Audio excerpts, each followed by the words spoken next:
Message de Philippe Christori, évêque de Chartres, en ce vendredi 2 janvier 2026. Avec la nouvelle année, est-ce le temps de la mission ? Nous vous souhaitons de belles fêtes, entendons-nous.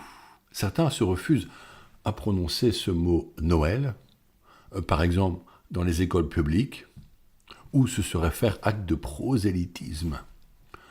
Pourtant, Noël fut célébré dans bien des familles, même chez les personnes non croyantes.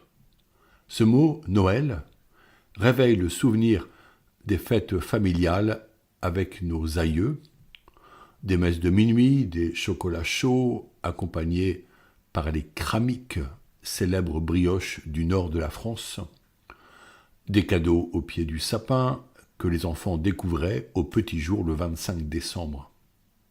La crèche avec ses santons de Provence éblouit toujours les enfants, comme dans notre cathédrale Notre-Dame de Chartres.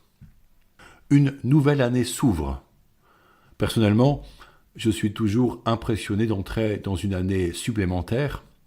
Je loue Dieu qui me donne la vie, je remercie mon corps et ce cœur qui ne s'est jamais arrêté de battre. Je m'émerveille devant la nature et je suis heureux à l'idée de faire la rencontre de nouvelles personnes qui m'ouvriront leurs portes et leur cœur. Une nouvelle année est un cadeau à recevoir humblement, car la vie est offerte par Dieu. Nous ne savons pas ce qu'elle nous apportera, mais nous pouvons avoir confiance en la providence qui conduit toutes choses selon les desseins de Dieu, même lorsque certains hommes font des choix graves de conséquences qui menacent la paix. Nous avons l'espérance que l'Esprit Saint nous conduise à travers les failles de l'humanité, nous recevons la vraie lumière qui est l'amour divin. C'est pourquoi je vous souhaite une belle année 2026. Que la grâce divine accompagne vos journées, dans vos joies comme dans vos peines. Je prie pour ceux et celles qui me lisent ou m'écoutent chaque semaine, afin que notre communion soit une force et que notre prière les uns pour les autres fortifie l'espérance qui nous est donnée et que se développe une magnifique chaîne de solidarité entre nous. J'aimerais continuer la lecture de l'Évangile selon l'apôtre Saint Marc au chapitre 6 en posant à nouveau cette question: est-ce le temps de la mission ? Nous avons rencontré Jésus dans les précédents récits, résidant souvent au bord du lac de Galilée, où il enseignait les foules, il guérissait les malades et libérait des personnes possédées par des esprits mauvais. Sa compassion était sans limite. Il ne cherchait pas à plaire aux autorités civiles et religieuses, il agissait selon son cœur, et il montrait que son cœur aimait ces personnes en quête d'écoute, de compréhension et d'amour. Or, ce qui se passait il y a plus de 2000 ans en Galilée est vrai aujourd'hui et ici. Christ est ressuscité et il est vivant et présent à nos côtés. Cela peut nous sembler bien mystérieux, mais sa présence est une réalité. Marc rapporte ensuite un épisode qui se déroule à Nazareth. C'est le village de la jeunesse de Jésus où Joseph et Marie avaient choisi de revenir après leur séjour en Égypte, puisque le roi Hérode, qui cherchait à tuer l'enfant, était mort. Joseph y devint charpentier, il transmit son métier à son fils. La Sainte Famille vivait dans la discrétion en attendant la révélation annoncée par l'ange Gabriel à Marie. On retrouve cette famille à Jérusalem lorsque Jésus a 12 ans. Après cet épisode, on ne parle plus de Joseph. Dans le récit de saint Marc, Jésus vit son ministère publiquement. Comme tout bon juif, il se rend à la synagogue pour prendre part au culte. Ayant fait ses étapes de formation dans son enfance, il était autorisé à lire la Torah et à en donner un commentaire. L'évangéliste Luc rapporte ce moment où Jésus commente le prophète Isaïe et annonce que les temps messianiques s'accomplissent aujourd'hui. À Nazareth, on reconnaît combien Jésus est extraordinaire. Et pourtant, les gens sont choqués et se disent les uns aux autres, d'où cela lui vient-il? Quelle est cette sagesse qui lui a été donnée? Et ces grands miracles qui se réalisent par ses mains? N'est-il pas le charpentier, le fils de Marie, et le frère de Jacques, de José, de Jude et de Simon? Ses sœurs ne sont-elles pas ici chez nous? Fin de citation. En effet, les gens qui nous sont différents dérangent. Personne ne comprend d'où Jésus reçoit de tels pouvoirs. Les scribes et les pharisiens pensent même que c'est le diable qui l'inspire. Marc fait référence à la famille de Jésus, c'est-à-dire sans doute le clan familial. Qui sont ses frères et ses sœurs mentionnés par le texte? Chez les pères de l'Église, seul Tertullien affirme que ce sont les enfants charnels de Marie et Joseph. Le proto-évangile de Jacques, un texte apocryphe ancien, dit que l'expression « frères et sœurs » désigne les enfants d'un premier mariage de Joseph. Joseph aurait épousé la jeune Marie dans sa vieillesse, puisqu'il serait décédé peu de temps après le pèlerinage au temple de Jérusalem quand Jésus avait 12 ans.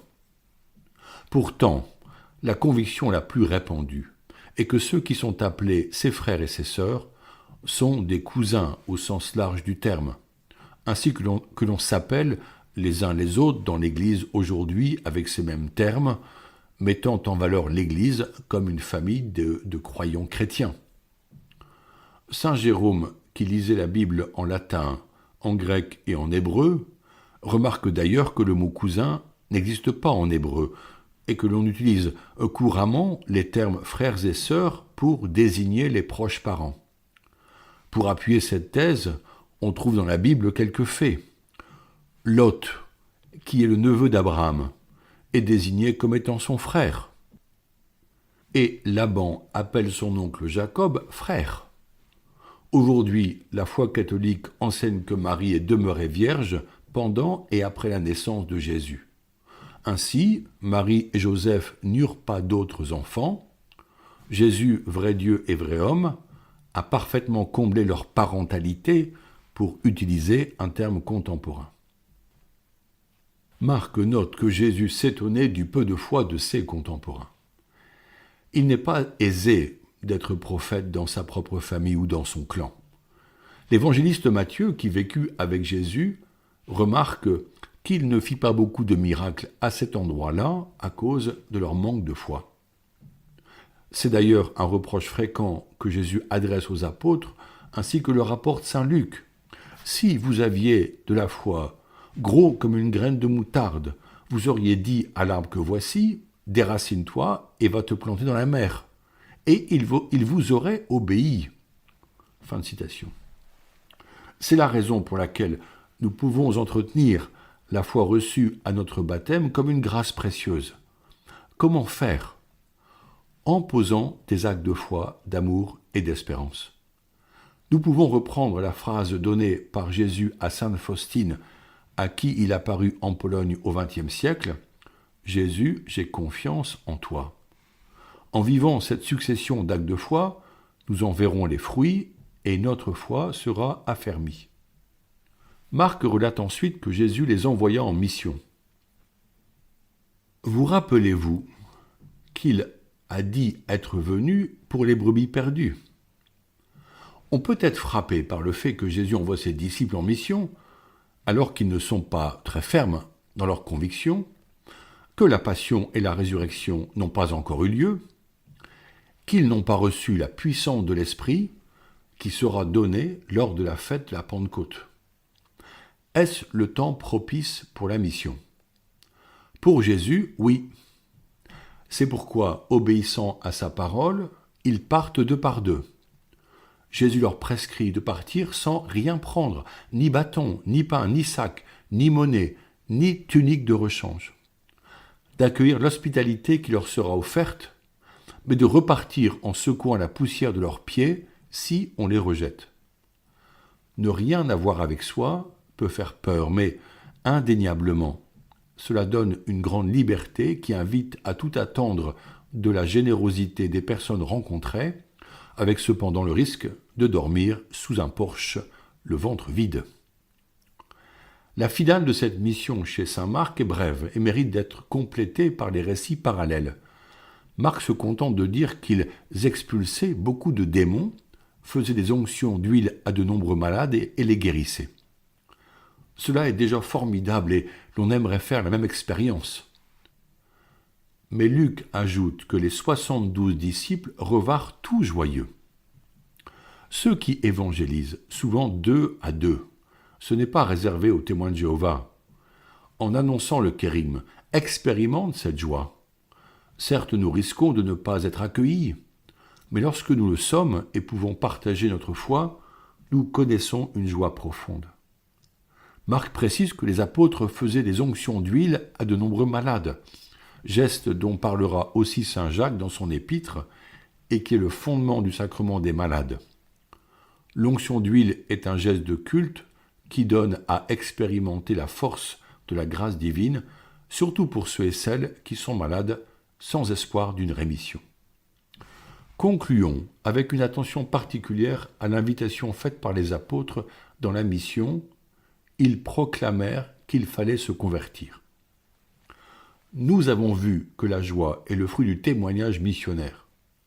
Mais ne nous trompons pas, le but est la conversion, c'est-à-dire vivre de la parole en présence de Jésus vivant pour apporter au monde l'espérance du ciel qui peut éclairer nos rapports humains et être une source de paix. Puissions-nous, en cette année 2026, prendre au sérieux l'appel de Jésus à nous convertir, en étant guidés par la parole que nous mettrons en pratique, en nous aimant les uns les autres et nous mettant au service de la communauté des hommes nos talents en vue d'un bonheur partagé. Je vous invite maintenant à prier notre Dieu. Notre Père qui es aux cieux, que ton nom soit sanctifié, que ton règne vienne, que ta volonté soit faite sur la terre comme au ciel. Donne-nous aujourd'hui notre pain de ce jour, pardonne-nous nos offenses comme nous pardonnons aussi à ceux qui nous ont offensés. Et ne nous laisse pas entrer en tentation, mais délivre-nous du mal. Amen. Bonne journée et encore bonne année.